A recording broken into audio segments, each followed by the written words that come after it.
2-3 დღის წინ დაიდო საქსტაძე ახალი მონაცემები. ანუ 24 წლის შედეგები იმიგრაციის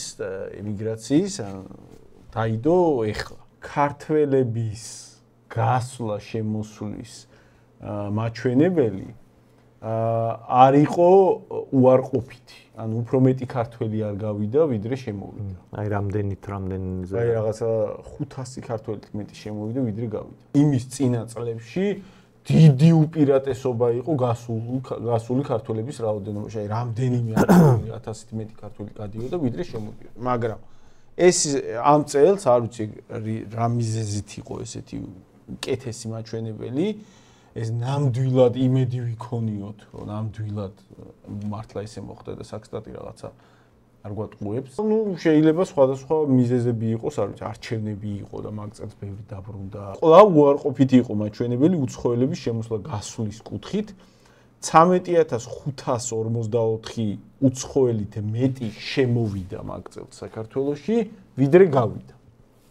ჯამში შემოვიდა 2024 წელს პლუს 13500 უცხოელი დაგვემატა. აქ ოღონდ რა იგულისხმება? აქ არის ტურისტულად ერთი კვირით ჩამოსული, შეიძლება მასეთების რაოდენობა არის, რა ვიცი, მილიონი. ვინც სტაბილურად ცხოვრობს. აქ არის ვინც წლის განმავლობაში დიდი ხნით დარჩა, ხო? 13544 უცხოელით მეტი შემოვიდა, ვიდრე გავიდა. და ეს მაჩვენებელი ახლა რომ დაუმატოთ მანამდე 12 წლის განმავლობაში არსებულ გასვლა შემოსვლის თანაფარდობას, აი 2012 წლიდან 2024 წლის ჩათვლით რამდენი უცხოელიც გავიდა და რამდენი შემოვიდა, ჯამურად 291786 უცხოელით მეტი შემოვიდა, ვიდრე გავიდა. ანუ წარმოიდგინე 300000 უცხოელი დაემატა 12 წელიწადში საქართველოში. ანუ საქართველოს მოსახლეობა არის 3,900,000. სადღაც 7 როგორც ესეთი მეუბნებია.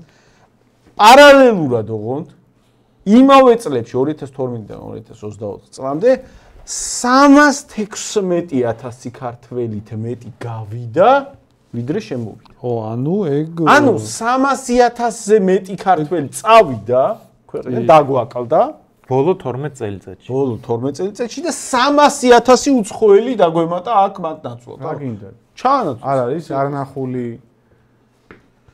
ეს არის აი როგორი კატასტროფული ციფრიც, 10% მოსახლეობის საქართველოს მოსახლეობის 10% ქართველების ნაცვლად, რომლებიც გავიდნენ და დავკარგეთ, გახდნენ. ანუ ძალიან რო გავამარტივოთ, 10 წელიწადში მოსახლეობის 10% ქართველები ჩაანაცვლეს უცხოელებმა. შეგვიძლია ეს გავამარტივოთ. კი.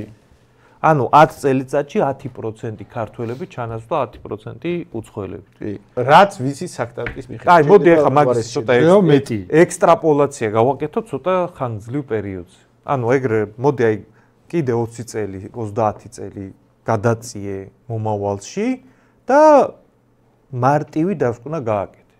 რომ საქართველოში ქართველები უმცირესობა გავხდებით უკვე ჩვენი თაობა რომ მოესწრება. თუ ეს დინამიკა გაგრძელდა, ეხლა რასაც შოთა აღწევს, ანუ 10 წელიწადში ერთხელ თუ მოსახლეობის 10% ადგილობრივი ჩაანაცვლა უცხოტომელმა, ანუ ეს 10%-ით, რავი. ეგ ნიშნავს, რომ ჩვენ უკვე აი ასაკში რო ვიქნებით, მოვესწრებით მდგომარეობას, როცა საქართველოს ქართველები ვიქნებით უმცირესობა. ანუ აი ასე თუ გაგრძელდა ტენდენცია 2045 წლისთვის გამოვა, რომ აი ზუსტად იგივე მაჩვენებელი რო წარმოვიდგინოთ შენარჩუნდა 2045 წლისთვის 900000-მა ქართველმა უნდა დატოვოს ქვეყანა და 900000 უცხოელი უნდა ჩამოვიდეს მათ ნაცვლად. ანუ 1 მილიონი წავა. 1/13 რა. ხო, 1/13 უკეთეს შემთხვევაში. ოღონდ მაგას უნდა დავუმატო ის ფაქტიც, რომ გასულ წელს საქართველოს აი ეს უახლეს ისტორიაში პირველად 30 წლიანი დამოუკიდებლობის განმავლობაში პირველად 35 წლის განმავლობაში საქართველოს შობადობა ჩამოწდა 40000 ბავშვს წელიწადში, 39000 ბავშვი დაიბადა. 10 წლის წინ იბადებოდა 60000 ბავშვზე მეტი. მე 13-ით შემცირდა. შობადობა. ეგ ნიშნავს რას? აქედან ეს ქართველები რო გადიან, შემოდიან ჩვენ ამ დინამიკას ვითვლით, ამას ვითვლით იმ რაოდენობასთან, იმ შობადობასთან მიმართებაში, რომელიც იყო სახეზე. ხო, ეხლა შობადობა შემცირდა დრამატულად. ამიტომ აქ ეხლა მე რა ვიცი, ამაზე მძიმე სურათს რა შეიძლება წარმოვიდგინოთ. თან რამ შეიძლება ეს ასე უცებ როგორ შეიძლება შევატრიალოთ? ეს არის მარტივი პასუხი ამაზე არ არსებობს. თან რაც უფრო გაიზრდება შემოსული უცხოელების რაოდენობა, სინამდვილეში ქართველების გასვლის ტემპიც მოიმატებს. იმიტომ რომ გარემო გაუარესდება, აქ ცხოვრება გაუარესდება და აქედან წამსვლელი ქართველების სურვილი რაოდენობა გაიზრდება. ეგ სინამდვილეში ჩვენ ახლა რაც მაგალითები მოვიყვანეთ,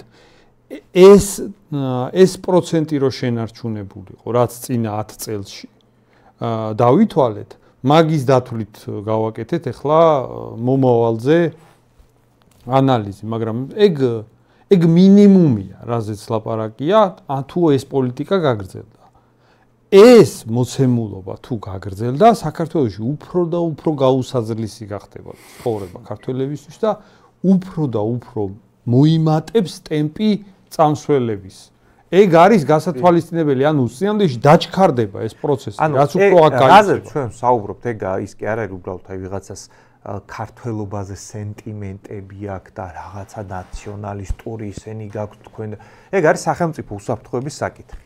სახელმწიფოს ყოფნა არა სენტიმენტები ეგ არაფერი პრობლემა არ მაქვს უბრალოდ ზოგიერთები როგორ აყენებენ იცის აკითხო თქვენ უბრალოდ რაღაცა ეს ქართული რაღაცა ეს და მოდი რაღაც რეალურ პრობლემებზე ვილაპარაკოთ რაღაცა არ ვიცი ეს რეალურ პრობლემებზე ვილაპარაკოთზე რო გადადიან ხოლმე მაგათთვის რეალური პრობლემები რა არის ეგ არ ვიცი ხოლმე მაგრამ ხო მაინც ვიღაცები ეგრე აყენებენ საკითხს და ბიჭო მაგ ხალხს უნდა აღვხსნა რომ შენ თუ გაქვს სიტუაცია, როცა შენი მოსახლეობის ჩანაცვლება ხდება და პირობითად უხეშად 10 წელიწადში მოსახლეობის 10%-ის ჩანაცვლება ხდება ქართველების უცხოტომელებით, აი ყოველ 10 წელიწადში 10% რო ჩაანაცვლო, ეგ დინამიკა თუ გაქვს, ეგ ნიშნავს, რომ ეგ არის შენი სახელმწიფოს უსაფრთხოების ყოფნა არ ყოფს ეგზისტენციალური სტრატეგიული საკითხი. აი, როგორი სტრატეგიული საკითხია, იცი? აი ომი რო იცოდე რომ 10 წელიწადში გაქვს ომი. აი ხო წარმოგიდგენია რასიზმ ქვეყანა აი ზუსტად რო იცოდე რომ 10 წელიწადში ომი გვიწევს ყველა ვარიანტში. რანაირადაც ძალისხმევას დაიწყებდა ქვეყანა, დაიწყებდა მომზადებას, დაიწყებდა ხალხის მოსახლეობის ეგრე გადამზადებას, სკოლებში ეგრე აღზდიდა ბავშვებს, რომ აი 10 წელიწადში ომი გვაქვს ხალხო, აი ეგ რანაირი მდგომარეობაც არის, მაგაზე უარესი პრობლემა არის ეს. უფრო მძიმე არის. ანუ სახელმწიფო სტრატეგიული პოლიტიკის ნომერ პირველი ამოცანა უნდა იყოს ამ თემაზე გამკლავება. ამაზე მნიშვნელოვანი არ არსებობს არაფერი. და ამ საკითხში ნახე კიდე რა გამოწვევის წინაშე დგავართ. ახლა ჩვენ ხო ყველას გვინდა და გვეუბნებია რომ მანდეთ მიდის კიდევაც. ჩვენ ხო ყველას გვინდა რომ ქვეყანა განვითარდეს, ეკონომიკა გაიზარდოს, მდიდარი ქვეყანა იყოს. ხო არ გვინდა ღარიბი ქვეყანა რა? გავდიდრდეთ და ნორმალურად ვიცხოვროთ. ქვეყნის ეკონომიკის ზრდა რას ნიშნავს? ქვეყნის ეკონომიკის ზრდა აი გასაგები რო იყოს, აი რო წარმოვიდგინოთ რომ აი ქვეყნის ეკონომიკა ანალოგია მოვიყვანოთ, თქვათ მანქანების სახელოსნოს, ხო? აი მანქანების სახელოსნოს ეკონომიკური წარმადობა რო გაიზარდოს, ეგ ხო ნიშნავს რომ აი ბევრი მანქანა უნდა იყოს. ბევრი მანქანა აი ერთი მანქანა ეტეოდა და ერთი ხელოსანი მუშაობდა და ახლა 3 ეტევა. ეხლა თქვათ 30-მდე აიყვანე, ხო? გაზარდე უზარმაზარი კომპლექსი გააკეთე. ეს არის ზრდა. ზრდა ნიშნავს რომ მეტი ხელოსანი იქ საჭირო იქნება, ხო? შეუძლებელია ახლა მანქანებს მეც არ არემონტებ და ისე გაიზარდე, ხო? ესე იგი მეც არემონტებ. ეგ ნიშნავს ეკონომიკურ აი ჯამურ სურათში რომ სხვა სეგმენტები, აი ბიზნეს სეგმენტები გაიზრდება და საჭირო იქნება, აი გაჩნდება მეტი სამუშაო ადგილები. ვიღაცას აქვს, არ ვიცი, კარფური ხო და მეორე სართულიც დააშენა და უფრო მეტი მიდის ყიდულობს. და რაღაც რძის პროდუქტი რო იწარმოება, თუ იწარმოებოდა პირობითად 100 ლიტრი რძე, ეხლა იწარმოება 1000.